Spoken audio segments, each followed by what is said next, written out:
সুধী দর্শক, আমাদের শুভেচ্ছা জানবেন। আপনাদের সবাইকে আমন্ত্রণ জানাচ্ছি সিএসআর এর আজকের পর্বে। আজকেও আমরা কর্পোরেট সোশ্যাল রেসপন্সিবিলিটির একটি নির্দিষ্ট বিষয় নিয়ে কথা বলবো। দর্শক, আমরা সবাই জানি যে বিশ্বব্যাপী একটি অর্থনৈতিক মন্দা চলছে এবং সেই মন্দার পরিপ্রেক্ষিতে আন্তর্জাতিক পর্যায়ে বড় বড় কোম্পানিগুলো তাদের অস্তিত্ব টিকিয়ে রাখবার ক্ষেত্রে সন্দেহ প্রকাশ করছে এবং এই সন্দেহের পরিপ্রেক্ষিতে অনেকেই প্রশ্ন তুলছেন আগামী দিনের সিএসআর বা কর্পোরেট সোশ্যাল রেসপন্সিবিলিটির কার্যক্রমটি কেমন হবে, তার চেহারাটাই বা কেমন থাকবে। আজকে আমরা এ বিষয়ে কথা বলবো। অর্থনৈতিক মন্দার পরিপ্রেক্ষিতে বিশ্বের সিএসআর বা কর্পোরেট সোশ্যাল রেসপন্সিবিলিটির যে বিভিন্ন কর্মকাণ্ড আছে তার উপরে নেতিবাচক কি প্রভাব পড়বে বা কি আশঙ্কা আমরা করছি।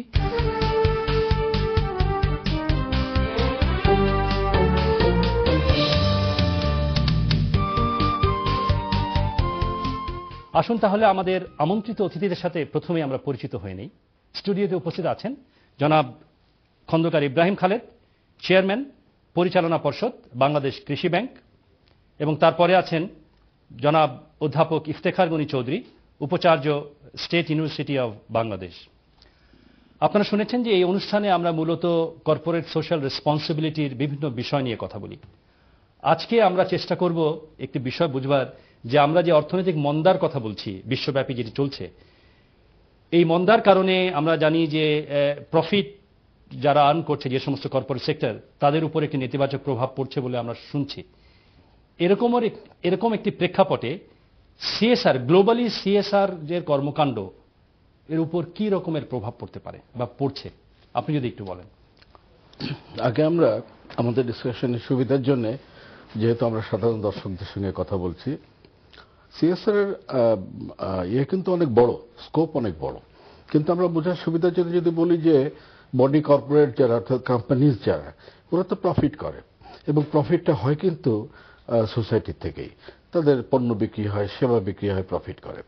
সেই জন্য আইডিয়াটা আসছে যে সমাজের প্রতি তাদের কিছু দায়বদ্ধতা আছে, তারা সেখানে কিছু কন্ট্রিবিউট করে, এই পরিপ্রেক্ষিতে আসছে। সেই জন্য আমরা যদি ওই এর মধ্যে রাখি যে যারা বডি কর্পোরেট, যারা আর্ন করেন, তারা কিছু ব্যয় করেন সামাজিক কাজে, যদিও ব্যয়টা বাধ্যতামূলক নয়। এক্ষেত্রে বাংলাদেশের কনটেক্সট একটা, আর ওয়ার্ল্ড কনটেক্সট, আমরা যদি ওয়ার্ল্ড কনটেক্সটে আলোচনা করি পরবর্তীতে, জি, ওয়ার্ল্ড কনটেক্সটে যদি বলেন তাহলে আমেরিকাতে যারা সিএসআর করতেন, খুব বড় বড় কোম্পানি এবং বিগ অ্যামাউন্টে যারা করতেন, তারা এখন রেসপন্সিবিলিটি পালন কি করবেন, সোশ্যাল লায়াবিলিটি হয়ে গেছেন। মানে এখন সোসাইটিকে দায়িত্ব হয়ে পড়েছে ওদেরকে সেভ করার। বহু কোটি কোটি ডলার তারা তো দিচ্ছেন সোসাইটিতে, মানে গভর্নমেন্ট দেওয়া মানে তো জনগণের দেওয়া টাকা। এই পর্যায়ে স্বাভাবিকভাবেই বলা যায় যে তাদের সিএসআর অ্যাক্টিভিটি এখন আর থাকছে না, যেখানে তারা নিজের অস্তিত্ব নিয়েই তারা এখন, তাদেরকে এখন সমাজ বাঁচাতে পারলে ভবিষ্যতে যদি কথা মনে করে আবার তারা কাজ শুরু করে থাকেন। তবে ওখানে সিএসআর একেবারে বন্ধ হয়ে যাবে আমি এটা মনে করছি না, কারণ ওয়েস্টে কিন্তু এটা কালচারের মধ্যে চলে গেছে সিএসআরটা। এটা আইনের পর্যায়ে শুধু নয়, ছোট ছোট কোম্পানি আর মাঝারিরা তো বটেই, এরাও কিন্তু সামাজিক ব্যাপারে যথেষ্ট কন্ট্রিবিউট করে থাকেন। সেগুলোর পরিমাণ কমে যাবে, এটা ঠিক, কারণ মন্দা তো তাদেরকেও আঘাত করবে। সেই জন্য বৈশ্বিকভাবে যদি বলেন তাহলে আমি বলবো এটা বেশ এফেক্টেড হবে। আর এই কালচারটা যে সমস্ত দেশে নাই, যার নাই তার তো এফেক্টেড হওয়ার প্রশ্ন আসবে না। আমাদের দেশে এই কালচারটা খুব নাই। এই শব্দটাই গত এক দশক যাবৎ উচ্চারিত হচ্ছে আমাদের দেশে।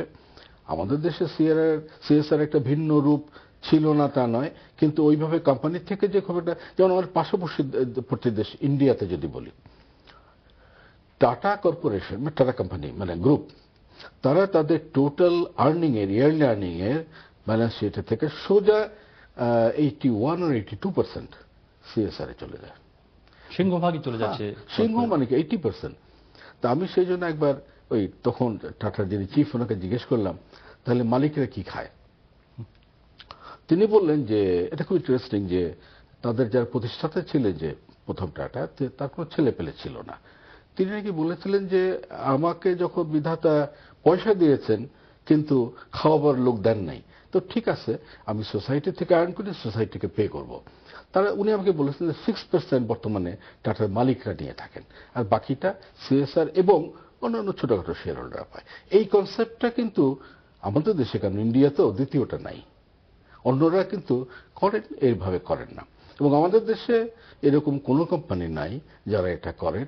মাঝে মধ্যে তারা কিছু যেটা করে ওটাকে সিএসআর না বলে তারা সমাজকে কিছু ভিক্ষা টিকা দেন, এবং তাও মসজিদে দান করেন আর স্কুলে দান করেন। তো এই জন্য খুব বেশি আমাদের এটার ইম্প্যাক্ট হবে না হয়তো। আচ্ছা, ধন্যবাদ আপনাকে। আপনার কাছে যদি আসি অধ্যাপক চৌধুরী, যে আমরা একটু শুনলাম যে আমাদের দেশের কনটেক্সটে সিএসআর এর প্র্যাকটিস তেমন নেই আনফরচুনেটলি, এবং একটি যেটুকুই আছে খুব স্বল্প পরিসরে হচ্ছে, তার ভিতরে অনেক রকমের কনসেপচুয়াল বিভ্রান্তি আমাদের আছে।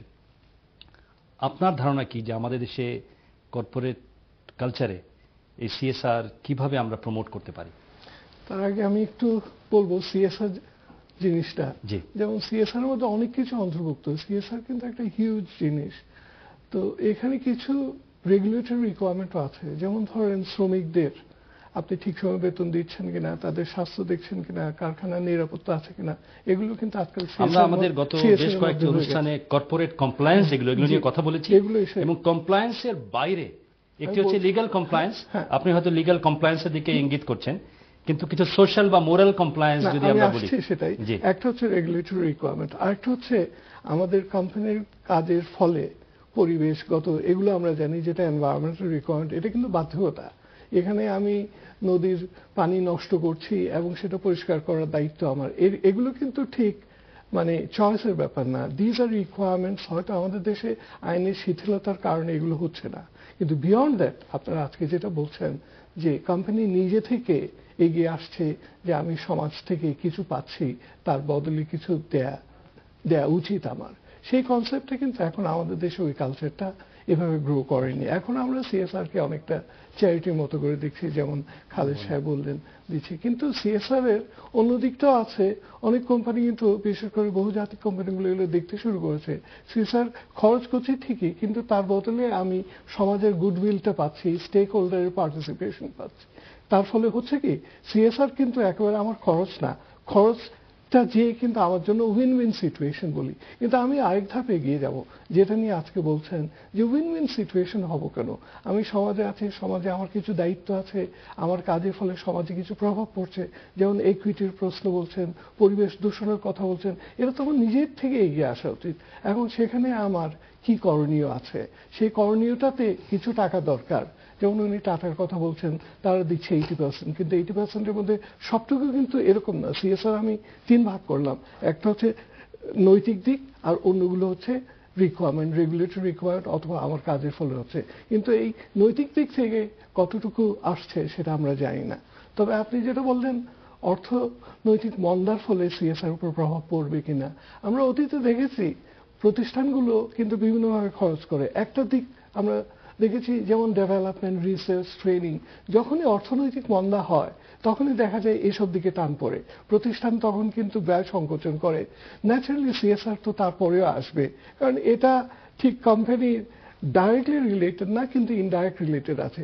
এটার প্রভাব অবশ্যই পড়বে অর্থনৈতিক মন্দার ফলে, কারণ তাতে তার ব্যয় কমে যাচ্ছে, ব্যয় কমার ফলে তার সংকোচন হচ্ছে। সেখানে সিএসআর আপনার ভেতরের নাকি আপনি নিচ্ছেন, বাংলাদেশে যে কালচারটা নেই অথবা যাদের কালচার আছে যেভাবেই থাকেন, এটার প্রভাব আপনার উপর পড়বে। এবং যদি সিএসআর কে যেরকম উনি বললেন যে দয়াদাক্ষিণ্য হিসেবে যদি আমরা বিবেচনা করি, নিঃসন্দেহে তখন আমার দয়াদাক্ষিণ্যের পরিমাণ কমে যাবে বা বন্ধ হয়ে যাবে। জি, তবে আমি মনে করি দয়াদাক্ষিণ্য হিসাবে দেখা উচিত না, কারণ এটা একটা সামগ্রিকভাবে দেখতে হবে। কোম্পানির এই পারসেপশন যদি হয় যে জাকাতের মতো ব্যাপার হয়, এটা কিন্তু আমাদের অজ্ঞতার ফল। কারণ আমাদের কর্পোরেট আমরা বলি, কিন্তু কর্পোরেট কালচারটা একটা ডেভেলপ করেনি।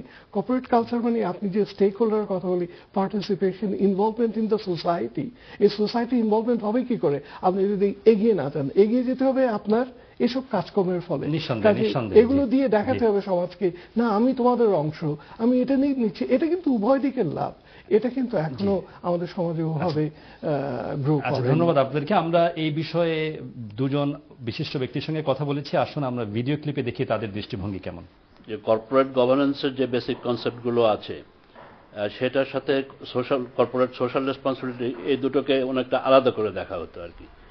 কিন্তু বর্তমান প্রেক্ষিতে এটা যে ফেইলিওর, এটা কর্পোরেট গভর্নেন্সের ফেইলিওর, এবং কর্পোরেট গভর্নেন্সের সাথে কিন্তু কর্পোরেট সোশ্যাল রেসপন্সিবিলিটি এটা সম্পৃক্ততা আছে এই কারণে যে গভর্নেন্সের একটা মূল বিষয় হচ্ছে যে fair treatment of all stakeholders. তো সেদিক থেকে তো এখানে একটা বড় রকমের ফেলিওর হয়েছে। কাজে আমি মনে করি যে এই পরিস্থিতিতে এই কর্পোরেট সোশ্যাল রেসপন্সিবিলিটির কনসেপ্টটা আরো ব্রডেন্ড হবে এবং ওয়াইডেন্ড হবে, এবং এর সাথে সাথে যে দুটো জিনিস, যেমন কর্পোরেট গভর্নেন্সের একটা অঙ্গ হচ্ছে compliance with laws and regulations. এখন লজ অ্যান্ড রেগুলেশনস যদি না থাকে তাহলে তো কমপ্লায়েন্সের কোনো প্রশ্ন আসে না। তো সেখানে কিন্তু একটা রেগুলেটরি ল্যাকুনা যেটা ছিল, একটা গ্যাপ ছিল, সেই গ্যাপটার প্রতিও এখন নজর আসবে, দৃষ্টি আরো তীক্ষ্ণ হবে এটা, এবং ওই কর্পোরেট সোশ্যাল রেসপন্সিবিলিটিকে আরো ওয়াইডেন করে ওইটাকে যাতে রেগুলেটরি ফ্রেমওয়ার্কের আওতায় আনা যায় সেদিকে আমার মনে হয় কিছু উদ্যোগ নেওয়া হবে। Ultimately it is not simply a question of corporate social responsibility, but it's also a question of the survival of the concerned organizations or corporate bodies. তো সুতরাং তাদের নিজেদের স্বার্থেই তাদের সার্ভাইভাল এবং তাদের নিজেদের বিজনেস সাস্টেনেবিলিটির কারণেও আমার মনে হয় তারা ভবিষ্যতে আরো যত্নবান হবে। দেখুন, গ্লোবাল যে আজকে যে ক্রাইসিস দেখা দিয়েছে এটা কিন্তু স্টার্ট হয়েছে from the north America to Europe, Europe থেকে এটা আস্তে আস্তে এশিয়াতে আসতেছে এবং বাংলাদেশেও এটার প্রভাব পড়বে। তো সিএসআর কিন্তু জড়িত কিন্তু আপনার ইয়ের উপরে, আপনার ইনকামের উপরে। তো আপনি যেটা বলছেন effect, I will not say that it will be আপনার ওই যে গ্রোস আকারে যদি যেটা পড়ে, বড় আকারে যদি পড়ে, সেটা সর্বক্ষেত্রেই পড়বে। আজকে যদি আমি সিএসআর এর ক্ষেত্রে যদি আমি 100 টাকা খরচ করতাম, সেখানে হয়তো আমার একটু কমে আসবে, সিএসআরটা বন্ধ হবে না। স্টেক হোল্ডার যারা, তাদেরও দায়িত্ব আছে to ensure that a corporate entity sticks to the principles of corporate governance and corporate social responsibility. এবং সেখানে যেমন শেয়ার হোল্ডারদের সাথে প্রত্যক্ষ কন্ট্যাক্ট হয় কর্পোরেট বডিগুলোর সাথে সাধারণত অ্যানুয়াল জেনারেল মিটিংয়ে।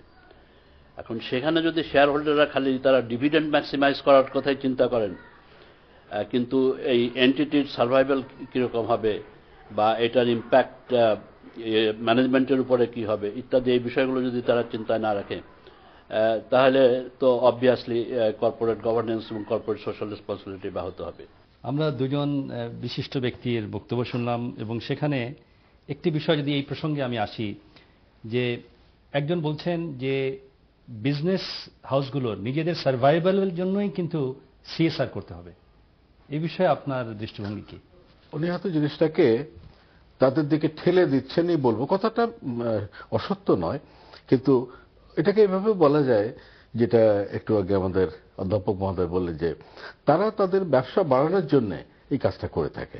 আমি এটাকে বেশি কমফোর্টেবল ফিল করি এই ডেফিনেশনে, কারণ আসলেই আলটিমেটলি যদি বলেন ব্যবসা না বাড়লে সার্ভাইভাল তো আসে, কিন্তু ঠিক ওই পয়েন্টের দেখার চাইতে পজিটিভ ভাবে দেখা হবে যে যেমন আমরা ব্যাংকে চাকরি করতাম, এখন আর নাই, তো ব্যাংকগুলো কিন্তু কিছু কিছু খুব কম, এটা নেগলিজেবল সোশ্যাল রেসপন্সিবিলিটি ভাবে দিয়ে করে থাকে কাজ।